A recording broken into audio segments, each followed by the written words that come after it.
62 के भारत चीन युद्ध के बाद हिंदी के महनीय कवि पंडित प्रदीप जी ने इस गीत को लिखा था और स्वर कोकिला माता सरस्वती का साक्षात अवतार भारत रत्न स्वर्गीय लता मंगेशकर दीदी ने इसको गाया था। और ये गीत तत्कालीन प्रधानमंत्री जवाहरलाल नेहरू की आंखें भी गीली कर कर गया। और आज भी जब इस गीत को कोई सुनता है तो आप सबके प्रति इतना आदर, इतना श्रद्धा पैदा होती है।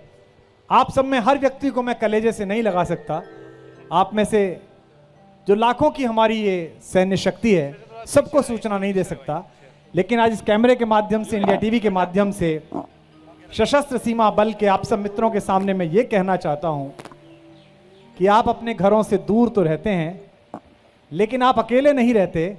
आपके साथ इस देश की असंख्य बहनों की राखियां भी रहती हैं, असंख्य बुजुर्गों की छड़ियां भी रहती हैं, असंख्य छोटे बच्चों की आश्वस्तियां भी रहती हैं और न जाने करोड़ों माओं का आंचल भी आपके साथ सीमा पर रहता है। जहां पर हम मौजूद हैं एसएसबी के जवानों के बीच में, आखिर एसएसबी खास क्यों है ये हम सबसे पहले जान लेंगे। और इसके लिए मैं चाहूंगी Sudhanshu Nautiyal, DIG operations SSB साहब।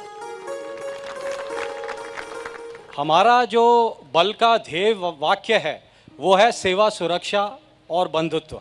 अगर इन तीन शब्दों पे आप गौर करें तो मुझे लगता है कि जो हमारी भिन्नता है बाकी बलों से वो कहीं ना कहीं इन्हीं में छिपी हुई है।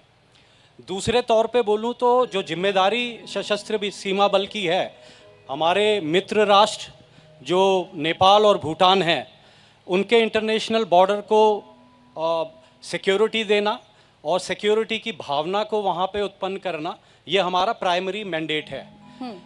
खुले बॉर्डर पे और फेंस्ड बॉर्डर पे इस कार्य को अंजाम देने में फ़र्क है और मित्र राष्ट्रों के साथ इस कार्य को बखूबी निभाना मुझे लगता है हमें बाकी बलों से अलग करता है।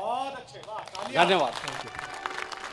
इस महफिल की, इस आज़ादी के जश्न की शुरुआत आप कैसे करना चाहेंगे? सबसे पहले तो मैं इंडिया टीवी का आभारी हूं कि उन्होंने मुझे राष्ट्र की सीमा के रक्षकों के सामने खड़े होने और उन्हें प्रणाम करने का अवसर प्रदान किया। इसके लिए मैं आभार व्यक्त करता हूं। खास तौर पर आप जब सीमा पर खड़े होते हैं तो आपके परिवार की जो हदें हैं उनको जो सुरक्षित रखते हैं आपके पीछे, वो मातृशक्ति यहाँ बैठी है, आपके फैमिलीज बैठी हैं, मैं उनको विशेष रूप से सैल्यूट करता हूं क्योंकि सबसे ज्यादा आपकी अनुपस्थिति उन्हें खलती है, इन बेटियों को खलती है, हमारी बहनों को खलती है। मुझसे अक्सर पूछा जाता है कि 15 अगस्त, 26 जनवरी, नए साल पर मैं सैन्य बलों के साथ क्यों रहता हूं। इसका मैं जवाब देता हूं और ठीक जवाब लगे तो आप लोग तो मुझे बताएं, इंडिया टीवी के कैमरे के पार जो परिवार बैठे हो वो भी मुझे बताएं कि मैं हर त्योहार पर आप लोगों के बीच परफॉर्म करने इसलिए आता हूं क्योंकि मेरे साल भर के बाकी त्योहार इसलिए सुरक्षित रहते हैं कि आप लोग हैं, आप लोग सीमाओं पर हैं, इसलिए सुरक्षित रहते हैं। हमारे एक शायर हैं हसीब सोज, उनका एक शेर है, हमारे दोस्तों में कोई दुश्मन हो भी सकता है। इसे आपकी आर्म फोर्सेस समझेगी इस शेर को। हमारे दोस्तों में कोई दुश्मन हो भी सकता है, ये अंग्रेजी दवाई है, रिएक्शन हो भी सकता है। तो जिन देशों के साथ हमारे रिश्ते ठीक नहीं हैं, दुर्भाग्य से, हमने तो सबके साथ अच्छे रिश्ते रखने की कोशिश की, कुछ देशों में ऐसा है कि कुछ एक आध देश में ऐसा है हमसे रिश्ता ठीक नहीं है, वहां तो आपको समझ में आता है कि परली पार जो मानसिकता है वो शत्रु की है और उससे एक ही भाषा में व्यवहार किया जा सकता है। लेकिन उन बॉर्डर्स पर खड़े होना जो हमारे रिश्तेदार हैं, आपने हमें बताया नेपाल के बॉर्डर पर आप खड़े हैं। नेपाल हमारा दोस्त ही नहीं, हमारा भाई नहीं, हमारा रिश्तेदार है।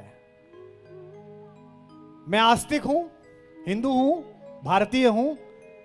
हमारे दोनों भगवानों की शादियां वहां हुई हैं। ना राम का घर बसता, ना शंकर का घर बसता अगर ना जानकी का घर होता और ना पार्वती का घर होता। नेपाल से उतरती हुई सैकड़ों नदियों का पानी हमारी नसों में खून बनकर पलता है। हमारे पशुपतिनाथ भी वही हैं। ऐसे में इस मोहब्बत और रिश्तेदारी भरे, दोस्ताने भरे व्यवहार में इस देश के कई दुश्मन इन बॉर्डर्स का उपयोग करते हैं इस देश को परेशान करने के लिए। तब अपनी वर्दी की कठोरता और उसके पीछे छिपे हुए मैत्रीपूर्ण दिल के कॉम्बिनेशन से आप ये देख पाते हैं कि किसको गले लगाना है और किसको सीमा से बाहर भगाना है, ये आप ही देख पाते हैं। इसके लिए मैं आपको बधाई देता हूं। भूटान हमारे भगवान बुद्ध का घर है, वहाँ के महान संत रिम्पोचे और तमाम लोगों का घर है, वहाँ से भी आप मैत्री निभा रहे हैं। और ख़ास तौर से कश्मीर में वहाँ भी आप काम कर रहे हैं। मैं आप सबको पूरे हिंदुस्तान की ओर से इस 15 अगस्त पर बधाई देता हूँ, शुभकामनाएं देता हूँ।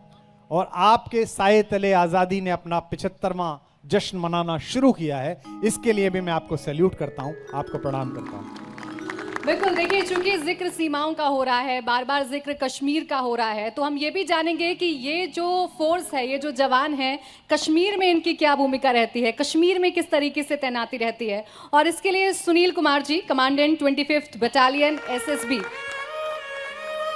बडगाम में बाई इलेक्शंस थे, हमारे 850 जवान वहां फंस गए।